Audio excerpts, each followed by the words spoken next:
Hello friends, welcome to engineering junction. तो दोस्तों, आज से हम स्टार्ट करने जा रहे हैं इलेक्ट्रिकल मशीन्स। हम step by step, chapter wise हम कवर करते जाएंगे। तो दोस्तों, इलेक्ट्रिकल मशीन स्टार्ट करने से पहले हमें कुछ चीज़ों की बेसिक नॉलेज होना ज़रूरी है, जिनमें से एक है हमारा पर यूनिट सिस्टम। दोस्तों, हम यहाँ पूरा नहीं देखेंगे, हम सिर्फ उतना ही देखेंगे जितना हमें मशीन में यूज़ है। बाकी जब हम पावर सिस्टम का कोर्स करेंगे तो उसमें हम पर यूनिट सिस्टम को डिटेल में कवर करेंगे। तो आइए दोस्तों, स्टार्ट करते हैं। तो सबसे पहले हम ये जानते हैं कि आखिर हम ये पर यूनिट सिस्टम हम यूज़ क्यों करते हैं। दोस्तों देखिए, इलेक्ट्रिकल में हमारे पास 4 क्वांटिटीज़ होती हैं। वो क्या क्या हैं? सबसे पहली हमारी है वोल्टेज, करंट, इम्पीडेंस और पावर।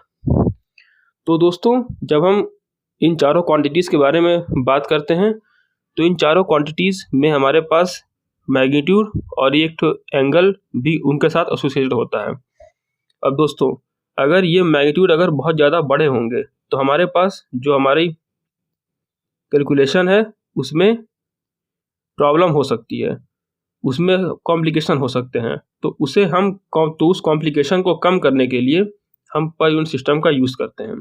देखिए, वही चीज़ यहाँ पे लिखी भी हुई है। आप लोग चाहें तो इसके नोट्स बना सकते हैं या फिर यहाँ से स्क्रीनशॉट भी ले सकते हैं। Different quantities in electrical systems have different magnitudes and it is complicated while dealing with such values, so we introduce per unit system. अब दोस्तों, पर यूनिट सिस्टम अब हम किसी भी क्वांटिटी को पर यूनिट में चेंज कैसे करते हैं? उसे चेंज करने के लिए we divide each quantity by a certain number which has the same unit as the actual value. तो आइए अब हम आगे बढ़ते हैं। अब देखिए, यहाँ पे हमारे पास 2 वैल्यूज़ होती हैं, एक होती है बेस वैल्यू और दूसरी हमारी होती है एक्चुअल वैल्यू। बेस वैल्यू हम उसे कहते हैं जिस डिवीज़न फैक्टर को हम यूज़ करते हैं पर यूनिट में चेंज करने के लिए, उसे हम कहते हैं बेस वैल्यू। तो पर यूनिट वैल्यू में चेंज कैसे करते हैं? पर यूनिट वैल्यू फाइंड आउट करने के लिए हम एक्चुअल वैल्यू, जो वैल्यू हमें क्वेश्चन में गिवन है, उस एक्चुअल वैल्यू को हम बेस वैल्यू जो हम सपोज करते हैं उससे हम डिवाइड कर देते हैं। ये हमारी हो जाती है पर यूनिट वैल्यू। ये हमारी हो जाती है पर यूनिट वैल्यू। आइए अब हम जानते हैं कि अब हम बेस वैल्यूज़ को सेलेक्ट कैसे करते हैं। सबसे पहले हमारे पास ये जो 4 बेस वैल्यूज़ हैं, वी बेस, एस बेस, आई बेस और जेड बेस, हम इन चारों को हम सपोज नहीं करते। हम इनमें से सिर्फ और सिर्फ 2 को ही सपोज करते हैं और बाकी 2 को हम कैलकुलेट करते हैं। देखिए, वही चीज़ यहाँ पे लिखी भी हुई है। Generally base value is taken as rated value of a system and out of 4 base value only 2 are assumed and 2 others are computed. तो जनरली हम सभी क्वेश्चंस में मैक्सिमम टाइम्स, ऐसा कोई हार्ड एंड फास्ट रूल नहीं है, पर लेकिन मैक्सिमम टाइम्स हम पावर और वोल्टेज, इन 2 बेस वैल्यूज को हम सपोज करते हैं। इनको हम सपोज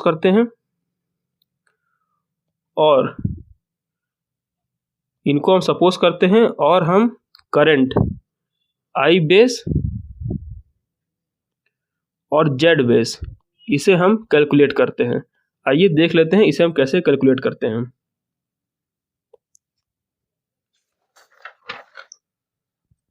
सबसे पहले एक चीज़ देखिए, हमारे पास पावर क्या होती है?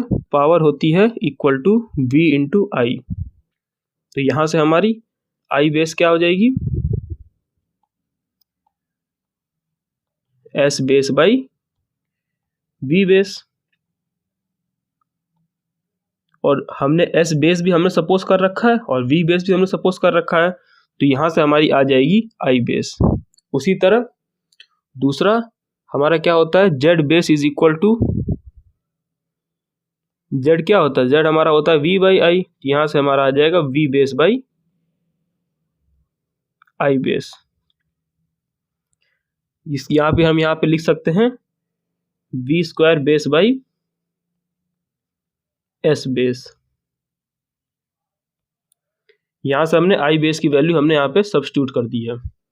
तो देखा दोस्तों, हम सिर्फ और सिर्फ 2 बेस वैल्यूज ही हम अज्यूम करेंगे, बाकी 2 हम कैलकुलेट कर लेंगे। आइए आगे बढ़ते हैं। अब देखिए सिंगल फेज सिस्टम की हम बात करते हैं। सिंगल फेज सिस्टम में जैसा कि हमने पीछे देखा, हमारे पास नॉन बेसेस कौन कौन से हैं? हमारे पास नॉन बेसेस हैं वी बेस और एस बेस। ठीक है, अब यहाँ पे वही चीज़ जो हमने पीछे अभी कवर की, यहाँ पे हम आई बेस फाइंड आउट करने के लिए हम S base by V base कर देंगे, और दूसरा जेड बेस फाइंड आउट करने के लिए हम V square by I base कर देंगे। ठीक है दोस्तों, अब देखिए, अब हम डिफरेंट क्वांटिटीज़ को अब हम पर यूनिट वैल्यू में चेंज कैसे करेंगे। देखिए, वी पर यूनिट मतलब वोल्टेज पर यूनिट, हम कैसे करेंगे? हमारे पास जो ये एक्चुअल वैल्यू है, हमारे पास जो एक्चुअल वैल्यू दी है उसको हम वी बेस से डिवाइड कर देंगे, जो कि वी बेस वो है जिसे हमने सपोज कर रखा है। हमारे यहाँ पे हमारे एंगल पे कोई भी इफेक्ट नहीं पड़ता है। आई पर यूनिट में करने के लिए हम क्या करेंगे? आई जो हमारी एक्चुअल वैल्यू है उसको हम आई बेस से डिवाइड कर देंगे, यहाँ पे भी एक्चुअल पे कोई भी इफेक्ट नहीं पड़ेगा। दोस्तों, उसी तरह पावर बेस करने के लिए हमारे पास जो कॉम्प्लेक्स पावर है P प्लस जे क्यू, उसको हम S बेस से डिवाइड कर देंगे। यहाँ पे हमें ध्यान देने वाली बात यह है कि रियल और रिएक्टिव पावर, दोनों पावर्स के लिए हमारे जो बेस हैं वो सेम टू सेम रहेंगे। जैसे कि यहाँ पे आप देख सकते हैं, P जो हमारा है ये हमारा एक्टिव पावर है यानी रियल पावर, उसे भी हमने S बेस से डिवाइड किया है, और जो हमारा Q है रिएक्टिव पावर, उसे भी हमने S बेस से ही डिवाइड किया है। ठीक है दोस्तों, अब चौथा हमारी आती है impedance, Z per unit. Z per unit भी यहाँ पे आप देख सकते हैं, हमारे पास जो रेजिस्टेंस है और जो रिएक्टेंस है, दोनों की जो बेस वैल्यूज हैं वो सेम टू सेम है। मतलब कि पर यूनिट में करने के लिए हम रेजिस्टेंस को भी सेम जेड बेस से डिवाइड करेंगे और रिएक्टेंस को भी सेम जेड बेस से डिवाइड करेंगे। देखिए वही चीज यहाँ पे लिखा भी हुआ है, the real and imaginary part of a quantity always have the same base and also base value of S and Z are independent of power factor. यानी कि जो एस बेस है ये हमारा है कॉम्प्लेक्स पावर, इसमें पावर फैक्टर का कोई भी रोल नहीं है। आइए आगे बढ़ते हैं। अब हम बात कर लेते हैं थ्री फेज सिस्टम्स की। यहाँ पे हम जो एस बेस सपोज करेंगे ये हमारी होगी total three phase power, individual faces की पावर नहीं है, ये हमारी है टोटल थ्री फेज पावर। और जो हमने वी बेस सपोज किया है वो हमारी है line to line RMS voltage, वो हमारी फेज वोल्टेज नहीं है, वो हमारी लाइन वोल्टेज है। अब सबसे पहले स्टार कनेक्शंस में हम जानते हैं हमारी जो फेज होता है, हमारा जो वी फेज होता है वो होता है V line to line by V root three, ये हमारा होता है VL बाई रूट थ्री। ठीक है दोस्तों, स्टार में अब अब जो हमारा वी बेस है वो हमारा लाइन वोल्टेज ही है, यहाँ पे आप देख सकते हैं लाइन टू लाइन, तो इसीलिए VL is equal to V base by root three. उसी तरह हमारा जो पावर है, पावर हमारा क्या होता है रूट थ्री VL IL, या फिर अगर हम फेज में बात करें तो ये हमारा होता है 3 VPH IPH। तो यहाँ से हम IL बेस निकाल लेंगे, तो IL बेस हमारा क्या हो जाएगा S base upon root three V base यानी वी लाइन, क्योंकि लाइन वोल्टेज ही हमारी बेस वैल्यू होती है थ्री फेज सिस्टम में, ये हमारा हो जाएगा I बेस। ठीक है दोस्तों, अब यहाँ पे आप देख सकते हैं I phase base is equal to I base, क्योंकि स्टार में हमारी जो IL होता है वो I फेज के बराबर होता है, इसीलिए हमारी यहाँ पे पर यूनिट बेस वैल्यू हमारी बेस वैल्यू के इक्वल आ जाती है, क्योंकि यहाँ पे भी जो हमारी बेस वैल्यू होती है ये लाइन करंट ही होती है, पर लेकिन स्टार में लाइन करंट और फेज करंट इक्वल होती है, इसीलिए यहाँ पे I phase base is equal to I base. ठीक है दोस्तों, आइए आगे बढ़ते हैं। अब दूसरा हमारा है impedance Z base. Z base हमारा क्या हो जाएगा VPH base by IPH base. अब देख सकते हैं आप VPH बेस हमारा क्या है VL B base by root three, तो V base by root three by IPH base हमारा I बेस के बराबर है, तो यहाँ से हमारा आ जाएगा V square base by S base. आइए दोस्तों आगे बढ़ते हैं। अब यहाँ पे देखिए इम्पिडेंस जो होता है हमारा वो हमारा डिफाइंड होता है पर फेज बेसिस पे, मतलब कि 3 फेज सिस्टम में जब भी हम इम्पीडेंस की बात करते हैं तो वो हमारा पर फेज डिफाइंड होता है। इसीलिए हमने जेड बेस कैलकुलेट करने के लिए हम VPH बेस बाई IPH हम पर फेज बेस की बात करेंगे। इसीलिए हमने हर क्वेश्चन में, ये आप कहीं भी किसी भी क्वेश्चन में स्टार डेल्टा हो कहीं पे भी आपको VPH बाई IPH बेस ही करना है जेड बेस निकालने के लिए। आप कहीं पे भी IL base by VL base नहीं करेंगे, ठीक है। अब दूसरा, ये वही चीज़ है जो हमने वहाँ पे देखा था, V फेस पर यूनिट। अब जो हमें जो क्वेश्चन में जो पर यूनिट वैल्यू फाइंड आउट करनी है, उसके लिए हमारे पास ये हमारी है एक्चुअल वैल्यू और ये हमारी है बेस वैल्यू, ठीक है दोस्तों। That is equal to V line to line by V base. यहाँ से हम एक चीज़ देख सकते हैं कि हमारी जो V फेस पर यूनिट है वो हमारा V लाइन पर यूनिट के बराबर होता है। यहाँ पे हमारे पास कोई भी √3 का फैक्टर नहीं आएगा। इस चीज़ का आप ध्यान दीजिएगा, इसीलिए पर यूनिट सिस्टम में चीज़ें आसान हो जाती हैं, क्योंकि हमारे पास जो फेस क्वांटिटी है वैसे तो हमारा होता है VPH is equal to VL by √3, ये हमारा है एक्चुअल। तो लेकिन पर यूनिट में चेंज करने के बाद हमारे पास V phase per unit is equal to V line per unit. अब दूसरा, in 3 phase system the per unit value of phase and line voltage are equal and there is no factor of √3। यही हमने बात भी की थी। In 3 phase system the per unit value of base and line voltage are equal and there is no factor of √3। अब देखिए यहाँ पे हमारी जो पावर है ये हमारी है √3 VL IL। यहाँ से हमारी जो S पर यूनिट है वो हमारा हो जाएगा S/S base, that is equal to √3 VL IL। ये हमारी एक्चुअल पावर है और ये हमारी है base power, √3 V base into I base. यहाँ पे भी आप देखिए हमारे पास जब आप कैलकुलेट करेंगे तो हमारे पास VL √3 का फैक्टर हमारा यहाँ पे कैंसिल हो जाएगा। और यहाँ पे भी हम देख सकते हैं कि हमारे पास जो S per unit line power है वो S per unit phase power के इक्वल हो जाएगी।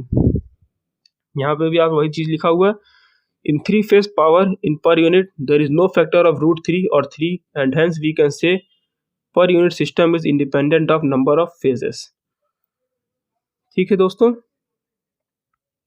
और दोस्तों अगर हमें while computing actual value from per unit value we multiply it by base value of respective quantity।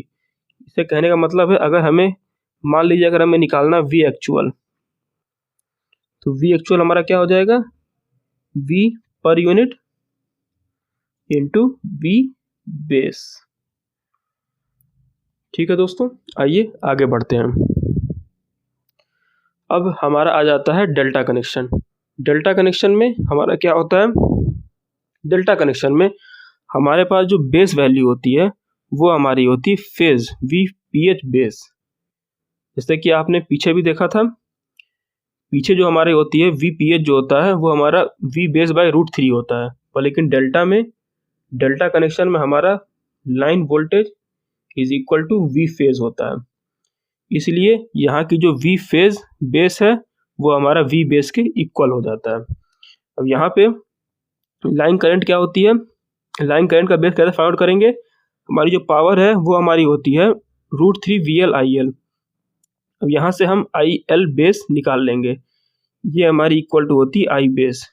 दोस्तों यहाँ पे देखिएगा डेल्टा कनेक्शन है, तो डेल्टा कनेक्शन में हमारा जो फेज करंट होता है वो हमारा होता है IL बाई √3, ठीक है दोस्तों। यहाँ पे हमारा जो IL होता है IPH होता है वो हमारा होता है IL बाई √3। अब IL ही हमारा I बेस है, क्योंकि बेस वैल्यू हमेशा लाइन टू लाइन ही डिफाइंड होती है। तो IL हमारा लाइन है तो ये हमारा हो जाएगा IPH base is equal to I base by √3। अब हम यहाँ से जेड बेस फाइंड कर लेंगे। अब दोस्तों जेड बेस जो हमारा होता है वो हमारा पर फेज डिफाइंड होता है ना। इसीलिए हम जेड बेस फाइंड आउट करने के लिए हम फेज वैल्यू के बेसिस ही डिवाइड करेंगे। तो यहाँ पे आपका हो जाएगा VPH base by IPH base. यहाँ से VPH बेस तो हमारा V बेस के बराबर था, लेकिन IPH बेस जो है ये हमारा हो जाएगा I बेस बाई √3। यहाँ से हमें मिल जाएगा Z बेस। अब दोस्तों यहाँ पे आप देखिए हमारे पास Z बेस जो आया था स्टार कनेक्शन में, एक बार पीछे चल के देख लेते हैं। हमारे पास जो Z बेस आया था वो आया था हमारे पास V² base by S base, और यहाँ पे हमारा क्या आया है 3V² base by S base. तो Z डेल्टा का जो हमारा Z बेस है वो हमारा स्टार के Z बेस इंटू 3 होता है।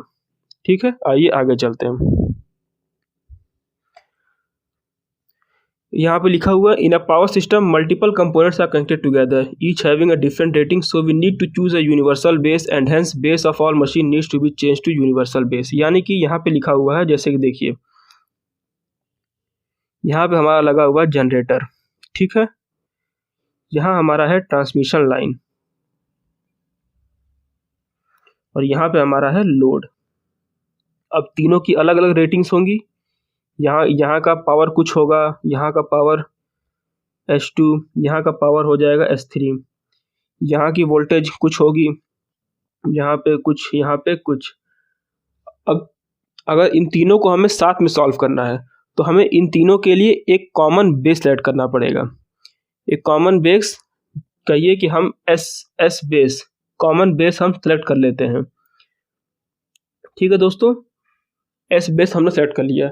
अब इन तीनों को हमें इस बेस पे चेंज करना है, इन तीनों पावर्स को हमें इस बेस पे चेंज करना है। वैसे ही वोल्टेज के लिए भी हम एक कॉमन बेस सेलेक्ट कर लेंगे और V1, V2, V3 तीनों को हम इस बेस पे चेंज करेंगे। तो आइए अब देखते हैं कि हम चेंज ऑफ बेस कैसे करेंगे। ठीक है, आइए देखिए Z पर यूनिट ओल्ड जो हमें पहले से दिया हुआ है, यहाँ पे Z जो हमारा है इम्पीडेंस है, Z पर यूनिट ओल्ड ये हमारा हो जाएगा Z actual value by Z base old, ये हमारा ओल्ड पर यूनिट वैल्यू है। हमारी न्यू पर यूनिट वैल्यू क्या हो जाएगी, actual value upon new base. अब देखिए ZPU न्यू, अब Z ओम हम यहाँ से कैलकुलेट कर लेंगे तो हमारे पास क्या आ जाएगा ZPU old into Z base old, हम यहाँ पुट कर देंगे, यहाँ से हमारे पास आ जाएगा is equal to ZPU old. यहाँ से हमारे पास है, आइए पिछले क्वेश्चन अगले क्वेश्चन हम सॉल्व कर लेते हैं अगले स्लाइड में। यहाँ से ZPU ओल्ड,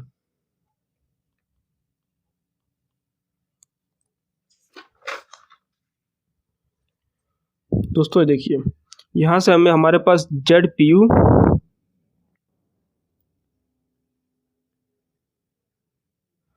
न्यू जो हो जाएगा वो हमारे पास हो जाएगा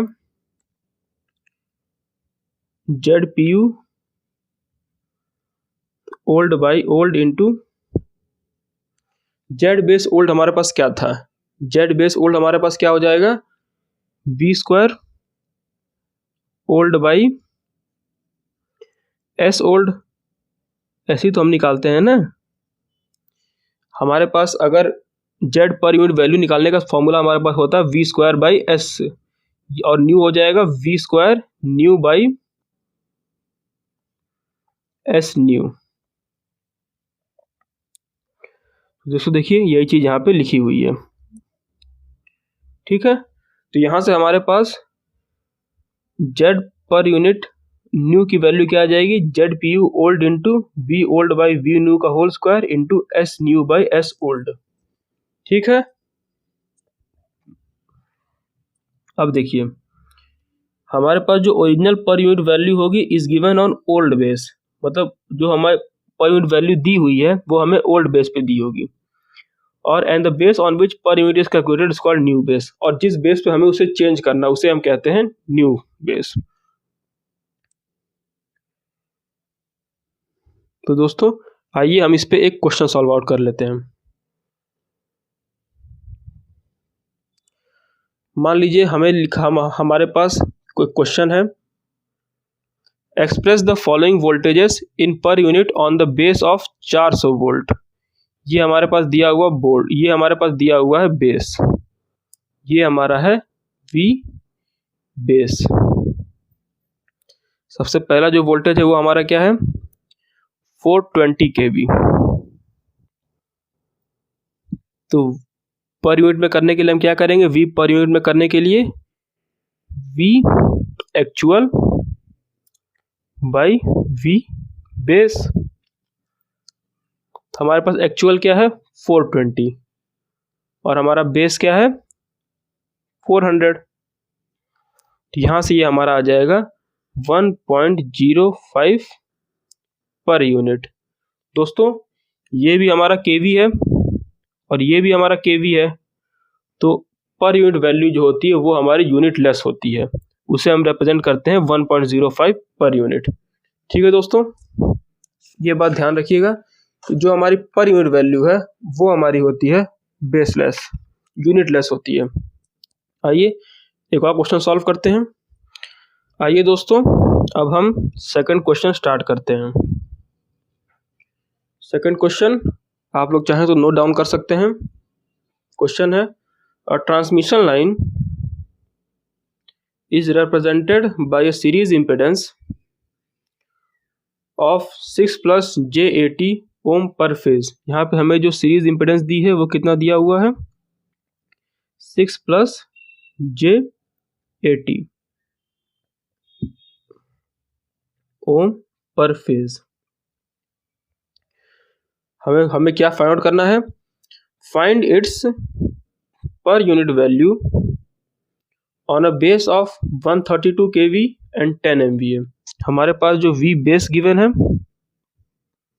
V बेस हमारे पास है 132 kV और जो हमारा S बेस है, S बेस हमारे पास है 10 MVA।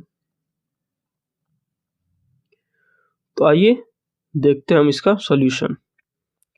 सॉल्यूशन में हमें फाइंड आउट करना है Z बेस, क्योंकि हमें पर यूनिट वैल्यू चाहिए इम्पीडेंस की। तो Z बेस हमारे पास क्या हो जाएगा, Z बेस हमारे पास हो जाएगा V² base by S base. हमने पीछे देखा था कैसे हम कन्वर्ट करेंगे, आइए आगे बढ़ते हैं। तो दोस्तों Z बेस हमारे पास क्या हो जाएगा, Z बेस हमारे पास हो जाएगा V² बेस। V कितना हमारे पास है 132²। ये हमारा केवी में है तो इसे हम 10⁻³